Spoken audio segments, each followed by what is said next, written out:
자, 우리는 개발 파트 지금 하고 있습니다. 자, 그와 관련해서 개발 파트에서 개발의 분류에 대해서 지금까지 쭉 설명을 했는데요. 개발에는 아주 다양한 개발 방식이 있다는 걸 지금 배우고 있는 겁니다. 자, 그 중에 이런 것도 있어요. 정부가 예산이 부족합니다. 그러면요, 공공시설이 꼭 필요하긴 한데 예산이 부족해요.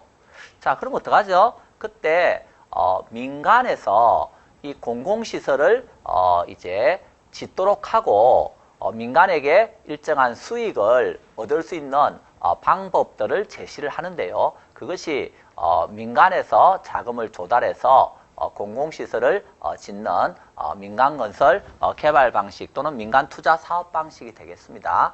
자, 그러면 민간에서 자금을 투자해서 사업을 시행한다 그랬을 때 민간 투자자들은 국가와 민족을 위해서 공공시설을 지어주는 건 아니겠죠. 그 사람들도 당연히 어때요? 투자를 했으니까 수익을 얻고자 할 겁니다. 그러면 어떻게 그 수익을 확보할 수 있는가와 관련해서 아주 다양한 사업 방식이 나오는데요. 자, 그래서 민간 투자 사업 방식과 관련된 이야기에서 우리가 올해 시험에서 33번 문제에서 뭐 이렇게 물어보고 있습니다. 자, 다음에서 설명하고 있는 민간 투자 사업 방식은 이렇게 물어보고 있네요. 자, 그래서 이 민간 투자 사업 방식과 관련해서는 적어도 용어를 읽고 이해하고 해석할 수 있을 정도만 되면 됩니다.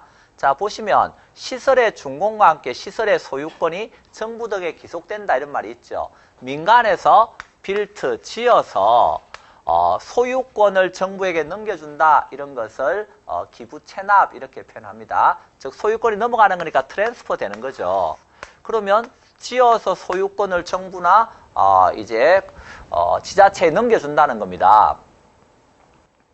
국가 민족을 위해서요? 아니라 그랬죠. 예, 수익을 얻어야죠. 그럼 어떻게 수익을 얻을 것인데와 관련해서 다양한 방식들이 있는데 그 중에 여기에 보니까 사업 시행자가 정해진 기간 동안 시설에 대한 운영권을 가지고 수익을 내겠다. 운영하는 게 뭐죠? 오퍼레이트.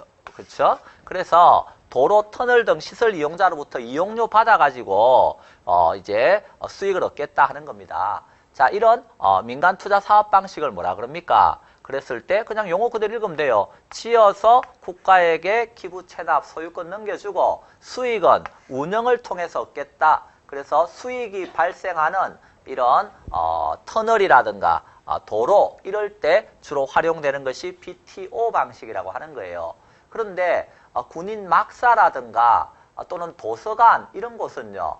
그 수익 별로 안 생기겠죠. 그러면요. 그때는 지어서 트랜스퍼 정부에 기부 체납한 다음에 정부로부터 사전에 약속한 리스료를 받아요. 이런 방식을 BTL 방식이라 그래요.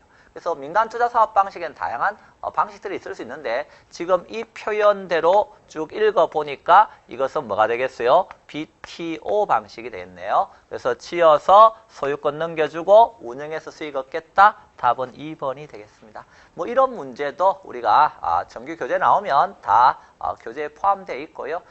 내용 자체가 어려운 게 아닙니다. 그래서 이런 문제까지는 맞춰주셔야 된다 하는 겁니다.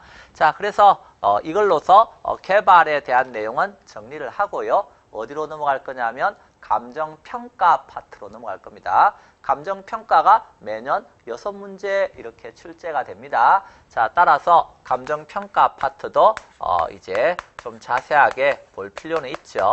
그런데 우리는 평가사가 될 사람은 아니란 말이에요. 그렇기 때문에 깊이 있는 내용보다는 적어도 공인중개사로서 평가와 관련해서 알아둬야 될 핵심적인 내용 잘 이해하시면 됩니다. 뭐 알아야 될까요? 예. 자, 감정평가 어느 파트든지 총론이 있겠죠.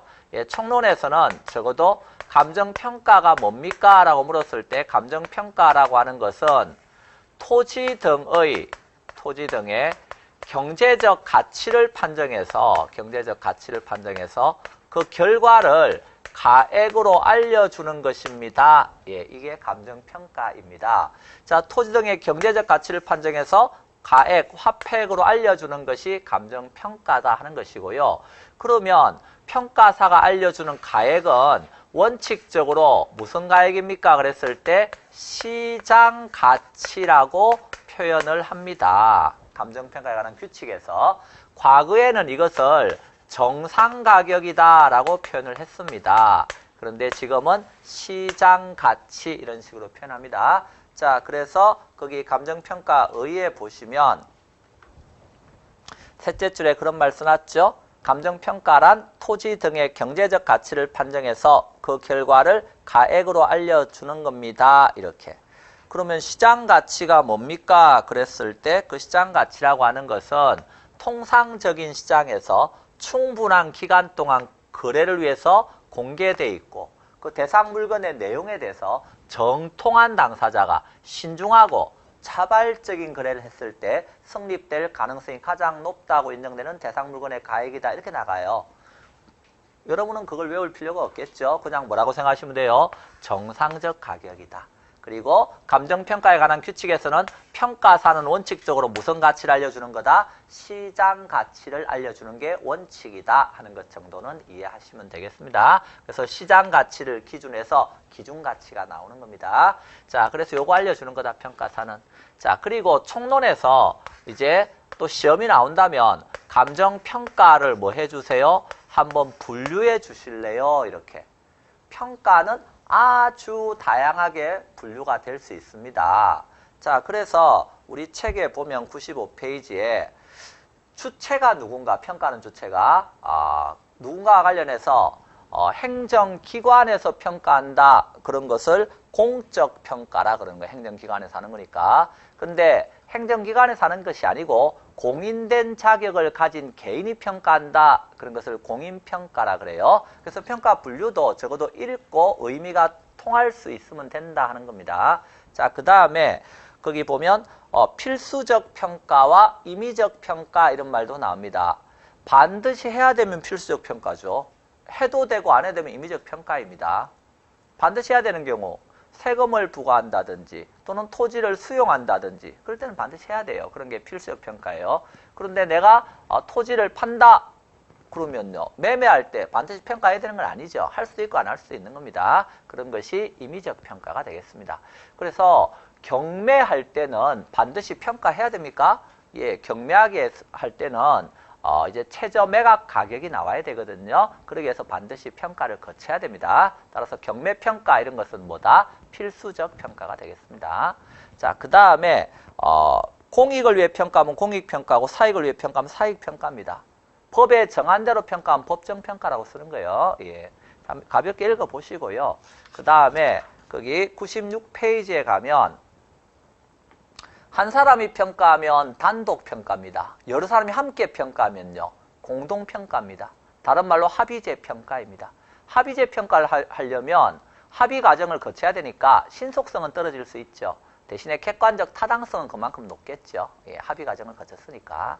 자, 그런 것들 뭐 가볍게 한번 읽어보시면 되고요. 그 다음에 전제조건에 따라 거기에 보면 어떤 평가가 나오냐면 현황평가라는 표현이 나오고요. 현황평가, 조건부 평가 이런 말이 나옵니다. 현황이라고 하는 건 현재 상황 그대로 놓고 평가하는 겁니다. 그래서 우리나라 감정평가 규칙에 보면 현황을 기준해서 평가하는 게 원칙입니다. 현황 기준 평가입니다. 그런데 조건을 붙여서 평가하는 것이 조건부 평가인데요. 조건이 성취되는 걸 전제로 해서 평가하는 것이 조건부 평가인데 이 조건부 평가 같은 경우에는 조건을 붙일 때 아무 조건이나 막 갖다 붙이면 안 돼요. 적어도 이 조건이 어때요? 합법적이고 합리적이면서 실현 가능한 그런 조건을 붙여야 된다 하는 겁니다. 자, 그래서 현황 기준 평가가 원칙이다 하는 것 정도 알아두시고요. 자, 그 다음에 조건부 평가 말고 거기에 보면 기한부 평가와 소급 평가라는 말이 나옵니다. 기한부 평가는 미래의 특정일을 기준해서 평가하는 것을 기한부 평가라 그러고요. 소급 평가는요. 과거의 특정일을 기준해서 평가하는 것이 소급 평가입니다. 자, 그래서 여기서 또 알아두셔야 될 용어가 뭐냐 하면 거기 소급 평가와 관련해서 보시면 기한부 평가와는 반대로 과거의 어느 시점을 기준해서 평가하는 것이다 이런 말이 있죠. 그래서 우리가 평가를 할 때는요. 평가의 기준이 되는 시점이 있습니다. 이걸 기준 시점이라 그래요. 기준 시점. 과거에는요. 이것을 가격 시점 이렇게도 표현했습니다. 그런데 지금은 표현이 기준 시점 이렇게 표현합니다. 평가